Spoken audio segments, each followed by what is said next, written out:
Welcome to the Relationship School's Smart Couple Podcast, where we teach you how to have safe, sexy, and successful long-term relationships.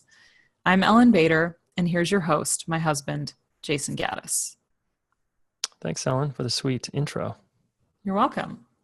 Yeah. I'm so psyched you're here because we have a great episode today about spirituality and relationships. Yes. You ready to rock this with me? Yes, I am. All right. We talk about this a lot, don't we?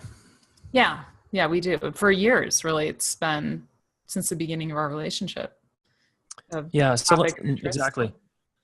Let me give some context here for the listeners. So a while back, I gave a talk at the Integral Center here in Boulder on why monogamy is hard for spiritually developed people.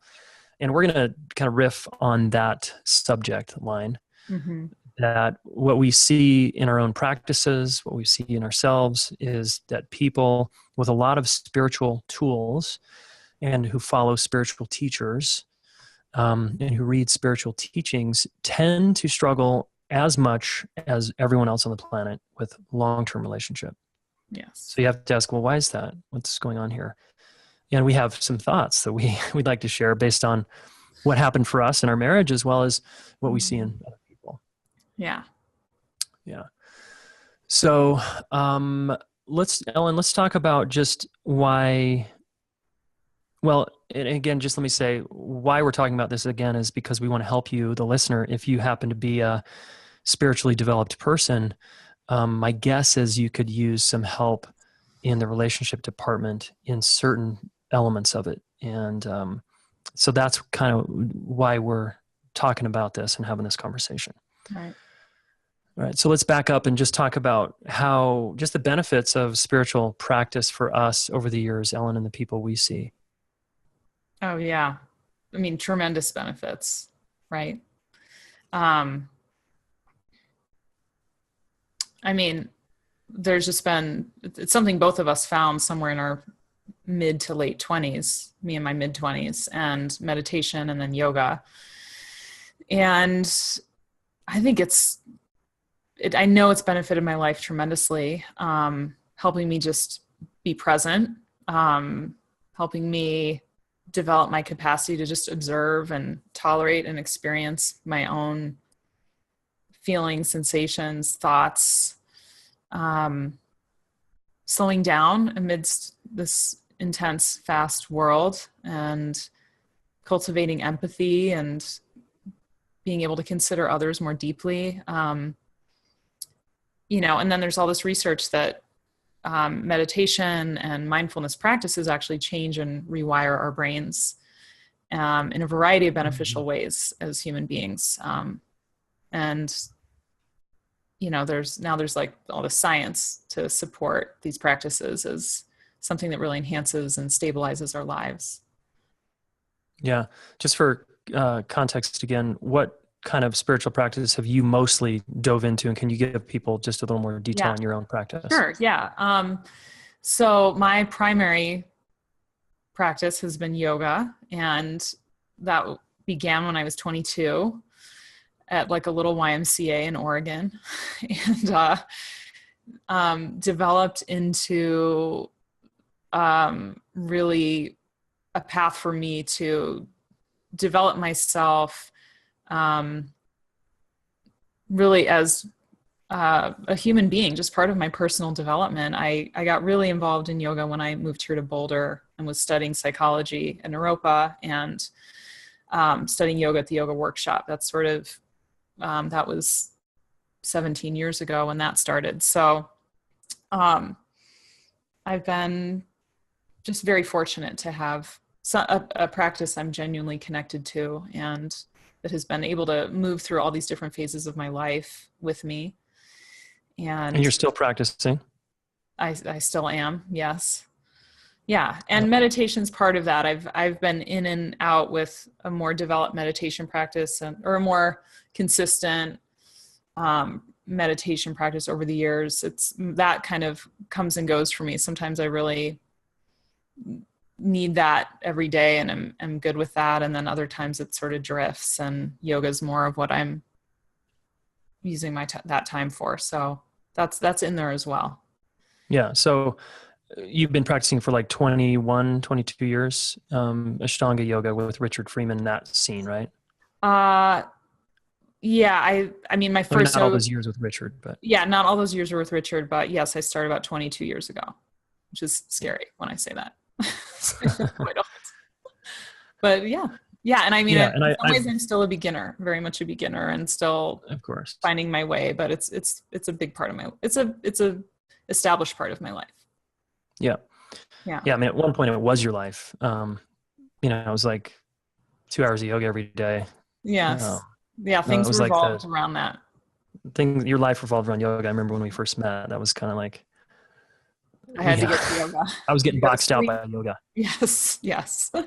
Sleep, when you eat, like all that stuff. Yeah. Yeah. I couldn't believe it when you'd wake up at like 5 to go to yoga and get out of our warm bed. It was like, I what are you know. thinking? I know. It's crazy. It's crazy that I did that.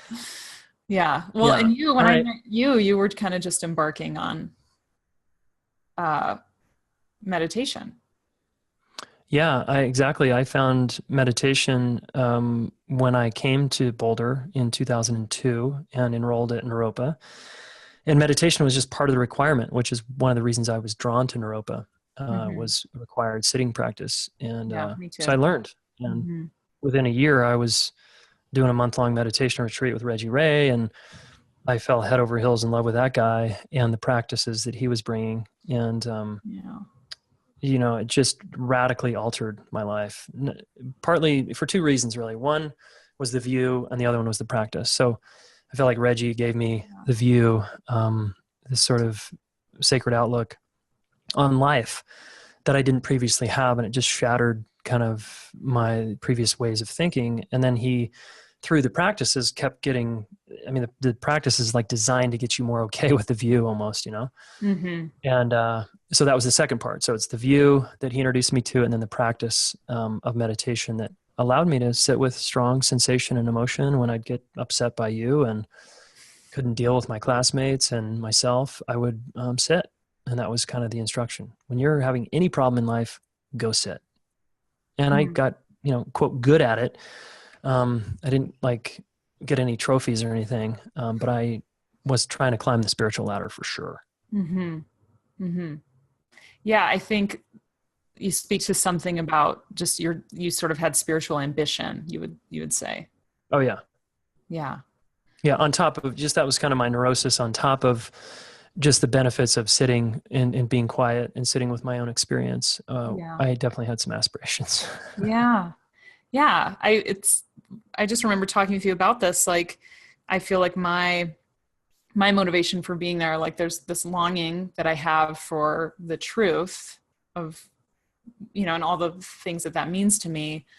And also just, I'm like, I just want to be able to be in my body and feel okay. Like there's so much about just being able to feel strong and calm in myself that yoga really continues to provide this tangible experience of how to do that in an intense, you know, practice. And it's something I can just keep translating into my life, that I have this experience in yoga that I can draw from, that helps me be more of a resource in the world, I think. But it wasn't, I feel like my aspirations were different than yours.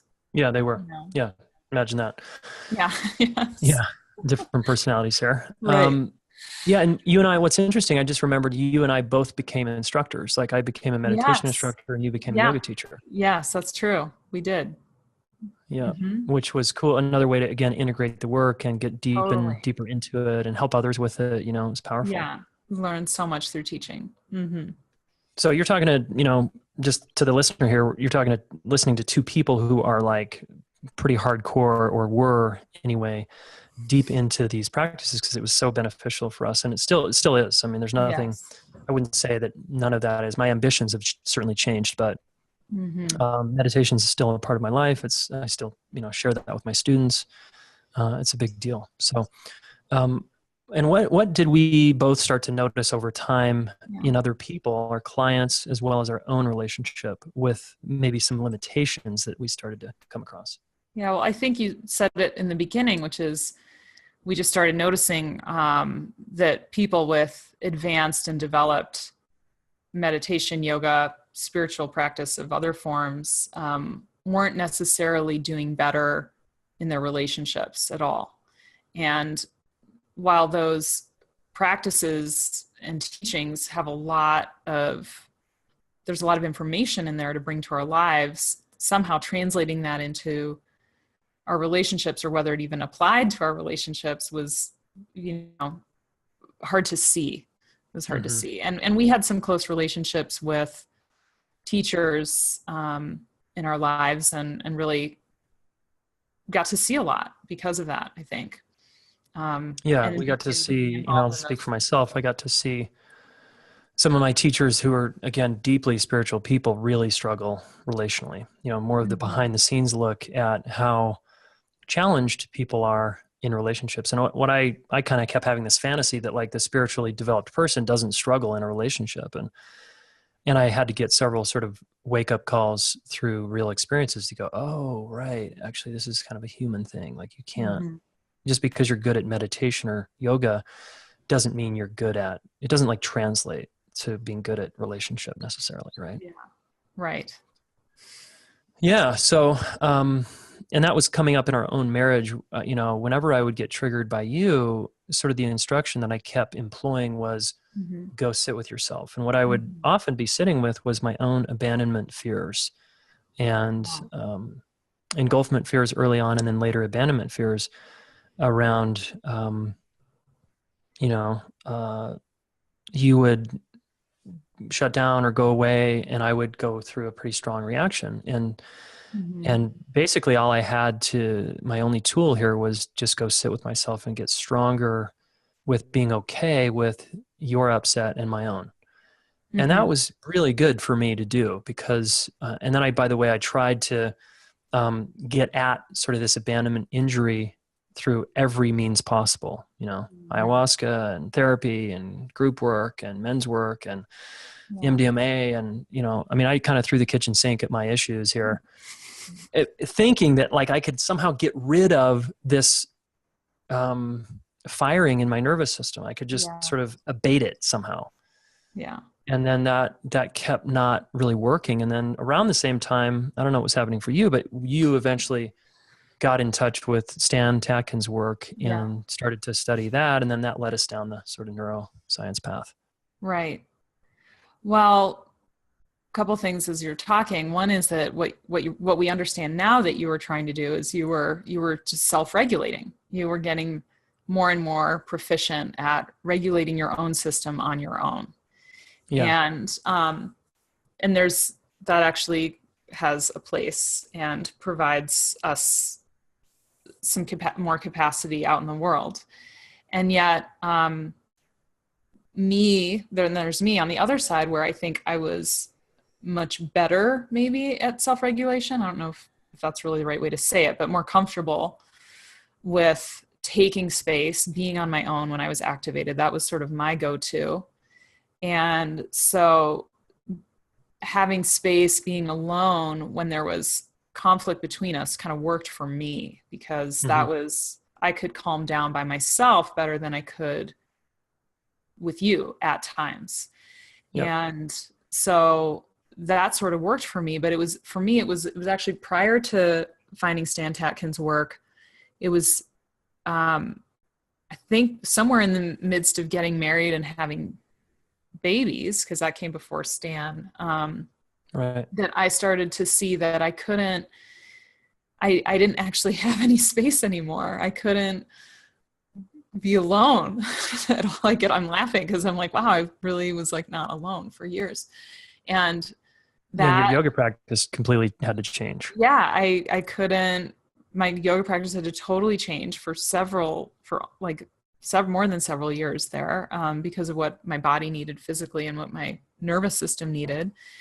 And so I was sort of left with what it felt like nothing that was familiar about how to take care of myself. And so we had to figure out a more efficient way, a more collaborative way of working through things, because we didn't have the luxury of time and space, or I didn't have the luxury of my prior practice to resource myself. Mm-hmm. So that, I think, right. So when I found Stan's work, I was like, oh my God, this is, now I had something I could really dig myself into that was really, really us, actually. It was like, oh, the new thing to learn is how to do this interactively. Yeah. And I just want to say you were also, because of having to just let go so big with children, Right. you also had to lean on me in a way you'd never had to before, Yeah. and depend on me, and sort of the old, I'll just go, I don't need anything, I'll just go over here. Totally changed. Right. Yeah. Yeah. I was like, I need everything. I need so much. I wasn't even very good at that, but I remember feeling like, wow, I can do very little without Jayson now. And I wrestled with that in myself. Times I was really okay with that. It made a lot of sense. And then at other times I didn't feel great about myself because I wasn't able to do really hardly anything that I could before. Yeah. I had to really shift. Yeah. And some part of me really liked the showing up for you in such a big way, because it sort of awoke a new part of me that got to come online, that was like, oh, she needs me. Let me be there for you. So that was started to be a pretty cool shift as well. Yeah. Yeah. I think that helped me a lot because you really welcomed my deep dependence on you. More than I could welcome that in myself at times. And it was already making our relationship stronger, that we were starting to go in that direction, just really using what was there between us. Yeah. Mm-hmm. Yeah. Nice. Hey, quick interruption from our sponsor, the Relationship School and the Smart Couple podcast. I am, as you know, my book is out, and I'm giving away some books, and so you have a chance to win a book signed by me, as well as a free coaching session with me. Okay, this is a big deal, worth a lot of money, and that's first place, okay, in this contest. Second place is $200 off any course of mine, and third place is $30 off our merchandise store, so a hat, shirt, a tank, okay, in the store. So what are you going to do? Well, go to the show notes and look about the details. But basically, you're going to have to like the contest post, share it, tag some friends in it. And then if you want an extra 5 chances at this raffle, then you got to post a selfie with you with the book on your social media and tag me, okay? Or leave a review for the Smart Couple Quote Book on Amazon. All these details, don't worry about remembering them. They're in the show notes, okay? relationshipschool.net/podcast 176 if you want the show notes, okay? So I'm psyched. Let's do this. We got a contest going for about a week, a little less than a week, and then we're going to announce the winner at the next podcast, okay? All right, folks, back to the interview with Ellen. So, and then fast forward to having worked with Stan now, and then we started to learn different ways outside of self-regulation. So can you just speak to that a little bit? Sure. Like what are the other things? Like if you're not or just how did we evolve out of, like self-regulation we still employ, of course, because that's an important skill to have in a marriage. But absolutely. Talk about, I guess, the including of an even more effective way. Yeah, I think what we started to learn was the importance of learning how to there's a few things that come to mind. One is learning how to calm each other down. So for me, my go-to way to calm down and get back into balance with myself was taking space, right? And so I was learning how to actually calm down with your presence there, through our relationship, through your care, through staying in connection with you, using us to resource and bring myself back into balance. And that's been phenomenal for me in terms of my own stress levels in terms of my own health, like my actual physical health, I think is better because of me utilizing you more in that way and not trying to self-regulate so much, because I think it's a more efficient and effective way for me and probably for a lot of us to deal with stress is through navigating it with someone there, and someone who's interested and cares. And another nervous system is a really powerful thing. I think we learned so much about the power of another human being and their presence and just their nervous system alone. So yeah, that's all part of that. Yeah.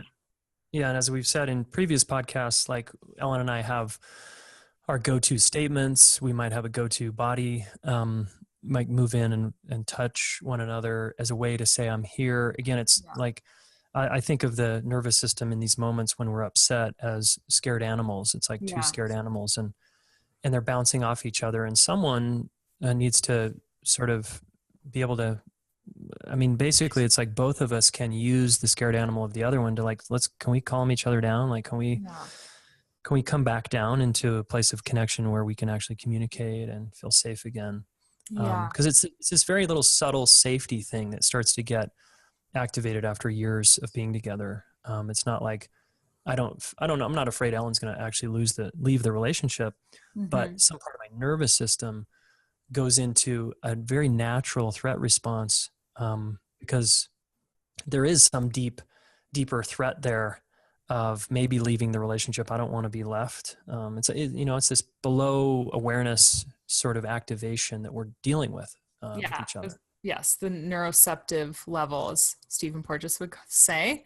Yeah. And things like my voice tone, my facial expressions, like if I'm in some state of struggle or stress, like that was happening last night, where something had happened, and I was feeling it. I was feeling the impact of it. It wasn't even between you and I, but there was still, it's noticeable when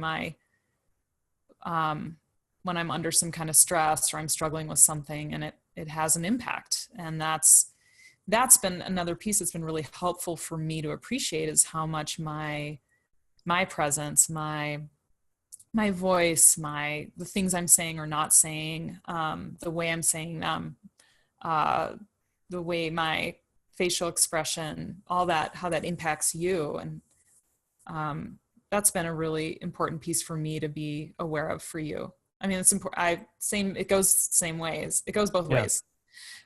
For us to be more sensitive to that and realize that we can be adding stress and conveying threat to each other that really doesn't serve us at all. So it's helpful to understand how that works. And granted, it's going to happen. Like, I was kind of in it for a little bit last night, but I absolutely can take care of the impact of that, I think, now. Yeah. And I think you came back quicker because I was resourced, and, I was in the room. You didn't like shut down or shut anyone out or leave like maybe the old you might have, or, we see this in people all the time where they just disappear.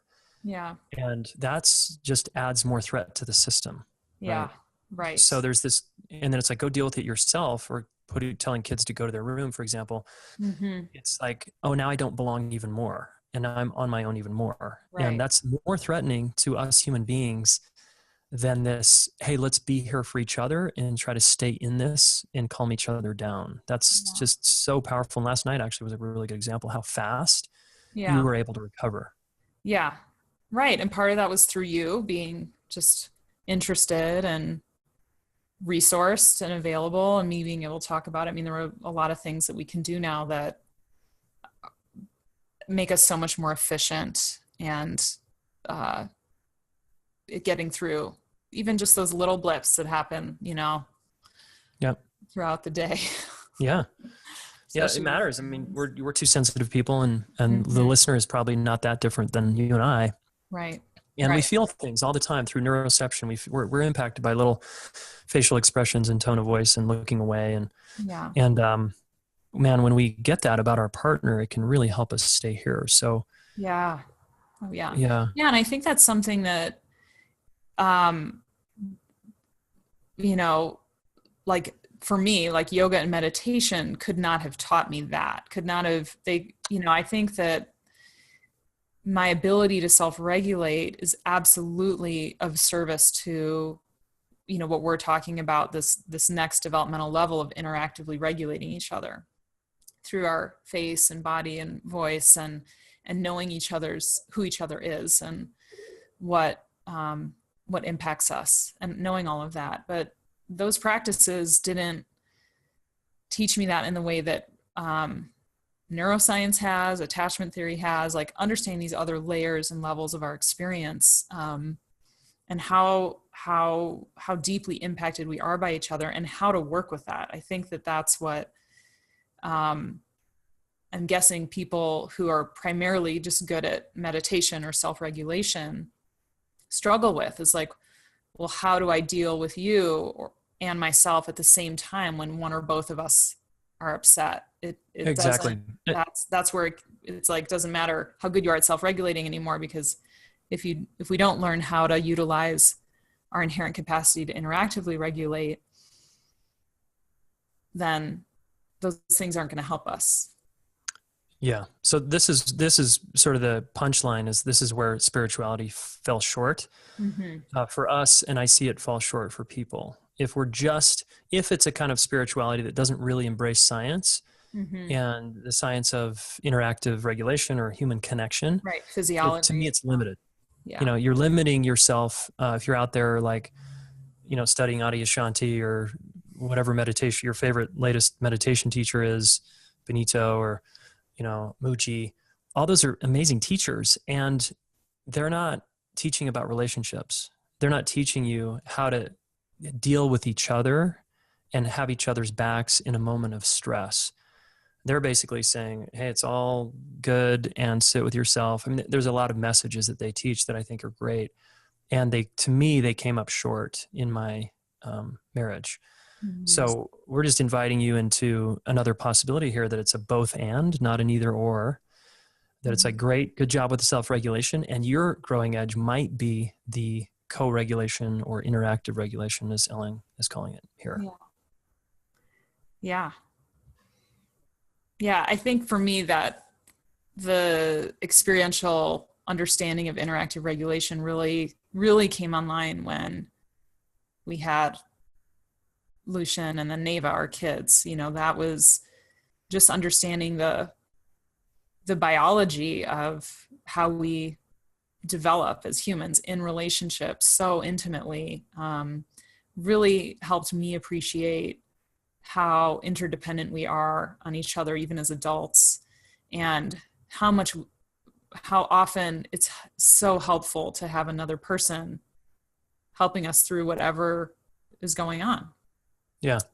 And we really push independence on each other as a society and on our families. And it's really not, that value isn't based on how humans really do best together, which is we need collaboration and relationships that really support us. We can't do as much alone as most of us would like. Yeah. This is where in science, again, I think it's called mutual symbiosis or mutualism. And that's where we both participate in helping each other in our little family unit or as a partnership. Right. And that's extremely powerful. And so why not learn the science and just even tools to help each other out in moments of stress? Because again, this is where we're more like animals. We're not, just this independent creature out. Oh, I'm fine by myself. We're completely interdependent on society and other people. And once you marry and you partner with someone, there's like a tremendous amount of dependence that gets kicked up. And we're saying embrace that and learn how to work with it, because it actually makes you more, in a way, independent, like more differentiated. Will you say something about that? Because I've heard you talk about this before, Ellen. But where if we learn this, it actually allows us to be more sovereign. Well, because that's people's fear, right? Is if I lean on you, then I'm not going to have myself anymore. Right. That it would weaken by me being dependent on you, that's going to somehow weaken me. And it's that's absolutely not true. That by me learning how to depend on you the way we just do as humans, the way we can, and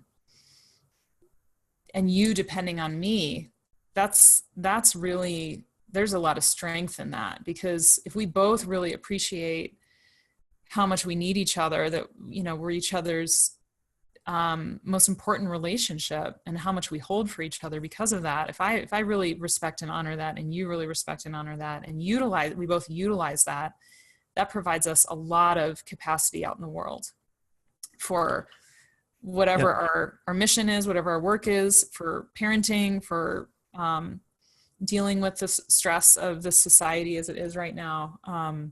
It's extremely resourcing, and I think it requires a lot of individuation, like a good sense of oneself, to be able to depend and rely on someone else, and allow you to depend and rely on me. So this way of being in a mutually collaborative relationship, it really develops us as individuals. Although people are scared that it's gonna somehow, we're gonna lose our sense of self in that, but that's actually not true. It's actually not true if we're both in agreement and both upholding these mutual values that serve both of us. Yeah. And I'll say from my own personal experience, I've never felt more sovereign in my entire life than I do now at this stage in my life. And that's thanks to how we do our marriage and how we do our relationship. Right. Yeah. I mean, I don't know who I'd be if I wasn't with you, number one, and number two, like if we were still in sort of some self-regulatory practice, I just don't think I would have the power and the agency that I have now. Right. I think so too. I think if I was still trying to like be on my own in our relationship in the way that I was, I don't think I'd have nearly the amount of energy I have for the fullness of my life. It's been very resourcing to me to really rely on you, and to really embrace that part of our life that we both provide for each other. Totally. So just a few more thoughts before we wrap up. There's just a couple isms out there that people use that I just want to speak to briefly. One of them is, you'll hear people say in some relational practices, hey, you know, your trigger is your problem, not mine. So, you know, you go deal with that, I'll deal with mine, and we're cool. And that's how I used to approach it, honestly. So will you say something about that? Like this notion of, my triggers are my problem, and that's for me to deal with. And the truth in that, and then maybe the limitation in that. It seems like there's both, right? Okay. I'll take a stab at it. So, the truth in it is that, like things are going to get activated in me, because of my history, right? And it's not necessarily all about you all the time in our relationship. If I get upset about something, it's about your past or your family of origin. Yeah, you've done something that reminds me of that, or feels like that stuff felt, and so it is mine to navigate, and it's really in your best interest to support me in whatever way you can as a partner with that. Not to fix it, change it, because you can't, but you can definitely not reinforce the things that were hard or painful for me. And you can also, you know, by you helping me through something, just by maybe just being there and listening, that's really good for us. You know, it's good for you. And so if you just let me leave and go deal, then you're, you know, what if you need something? What if, then you're on your own, I guess. And so it's not that I shouldn't ever be with my own experience and spend time on that, but it's definitely if you're triggered, it's like, it's our problem. That's affecting our relationship. It's affecting our family. And there's so much I can do to make either to let you know you're loved as that's happening, to make the environment, spacious or supportive, whatever you need. Like there's lots of different things I can do that just could provide a resource for you to get through that thing sooner, to potentially heal that in you. There's so much there. Yeah. Yep. So again, we're talking about kind of a both and where, sometimes I needed to go deal with my stuff. Yeah. And it's going to actually go faster usually if my partner, you in this case, is supportive of me and holding space in a good way and staying receptive to me, staying available, not kind of, it's often said with like kind of this punishy sort of way, like, go, hey, your stuff is your problem, with a little bit of edge or bite, which also that's going to register as a threat to us. Right. I've seen this with couples many times over the years where in that model, you deal with yourself, I'll deal with mine. That's one way to do it, guys. And we're just saying there's what we've found in our experience with ourselves and other couples is it's faster and more efficient to learn how to do it together. Mm-hmm. Yeah. All right. Nice, Ellen. Thank you. You're welcome. Thanks for having me. Yeah. Yeah. This is like a fireside chat with Ellen and Jayson. Sort of. We talk about this all the time. It's more like a kitchen cup of tea chat or something like that. Yes. Or a date night. We get into this kind of stuff. So one of these times we're going to bring the mic, I'm telling you, to the restaurant. We'll just kind of record it. Turn it on. Because that's where there's so many good ones that happen then. Yes. Anyway, anything else to add, Ellen, before we stop? I'm sure there's lots more we could say, but I think that's a good start. Yeah. If you want to hear Ellen and I in person talk about this and you want to actually get a much deeper dive, then certainly the relationship school is the best place to do that. Ellen and I talked about this exact subject for like 3 hours at the Embracing Conflict weekend. If you want to come out for that and hear more about our relationship and hear more about how we do it and how we help other people do it, that's another, place for you to plug in here. Yes. Cool. Well, thanks, Ellen, again for just who you are and just being such a rock in my life. Mm-hmm. Thank you for the same. Yeah, you got it. Okay. Take care, everybody, and we'll talk soon. Okay, there you have it. Ellen rocks the house. No, I love it when she comes on this podcast. And your action step, what the hell is it? Well, it's to have a conversation with yourself if you're single, or your partner if your religion or spirituality is helping you co-regulate, or if it's actually designed to keep you distant. Like you go do your spiritual thing and I go do mine, and then we come back a day or two later, right? That's what Ellen and I used to do. And again, nothing wrong here with that. It's fine. It's just slower. We found it to be more efficient to see if we can help each other out when we're upset. So that's moving toward each other, not away from each other. Now, initially, yeah, we're scared, we're upset, we're hurt. We want to move away from that person that hurt us or we feel hurt by. I get it. And zip back in there as quick as you can to be there for each other. And again, if you want a much deeper slice on this, you come hang out with us at the relationship school. Okay, Ellen and I taught a 3-hour class on this at the Embracing Conflict weekend back in the fall. And we're doing another Embracing Conflict weekend, February 9th, 10th, and 11th here in Boulder, Colorado. So save that date, folks. Be here. Imagine yourself sitting in a seat and Jayson and Ellen are in the room, and you're in the room with dozens of other people like you who can actually talk about this stuff. Most of your friends probably don't want to get this real. So we want to be around people who are going to support us having fulfilling relationships, who, admit there's something to learn, that we feel insecure sometimes, and we want to learn how to navigate conflict more effectively. Okay. So in that vein, so save that date. The next thing I want you to know and sign up for is my free web series for the month of December, okay?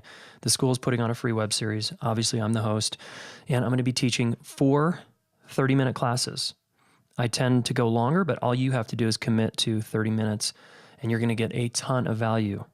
The first class has already happened by the time you listen to this, but you can still opt in and watch the replay. And in this class, I drew the map, the roadmap, basically the map on how relationships work and how to do them well. All right. Then in class 2 next week, I'm going to build upon that. And then class 3 and class 4. So you're definitely going to want to register. Go to relationshipschool.net/new year. And you're going to get basically a free template that's going to help you have the best relationship of your life as an adult in 2018. Okay. So next year, I'm helping you set the intention that next year's the year. I'm not kidding around. This is not going to be some BS New Year's resolution. I'm going to go all in on improving my ability to do a relationship well. And you're going to learn how to own your needs. You're going to learn to set boundaries. You're going to practice listening in such a way that people around you always feel understood by you because you're such a good listener. So this is a very powerful course and the results are astounding, which is why this is a premium course. Okay. This is not a cheap course. This requires an investment of time, money, and energy. Because I know that when you do that, you're going to get a result, right? Yeah, this is not about going to the gym once a week and hoping to be more fit or something. This is going full out for 9 months in 2018. Now, the baby step, if you're like, ooh, you're a little intimidated there, then just sign up for the free web class, okay? And get a taste of how I might teach and what it might feel like. Right? And we might even ask you to do an optional practice partner call in the month of December just to see with community members to see what it's like. Okay. All right. Well, this has been fun. Ellen and I have some other plans for 2018 for the podcast, some in-person interviews where we're sitting down, not in different rooms or her office and my office, but actually next to each other. And we have lots more to share. Including feedback for some of the episodes, what we learned, what we're maybe like, this was okay. How can we keep improving our relationship together? So there's going to be lots. All right. Okay. Come join the ride, folks. Thanks for listening. Thanks for purchasing a Smart Couple book. Enter that contest and we'll see you next time.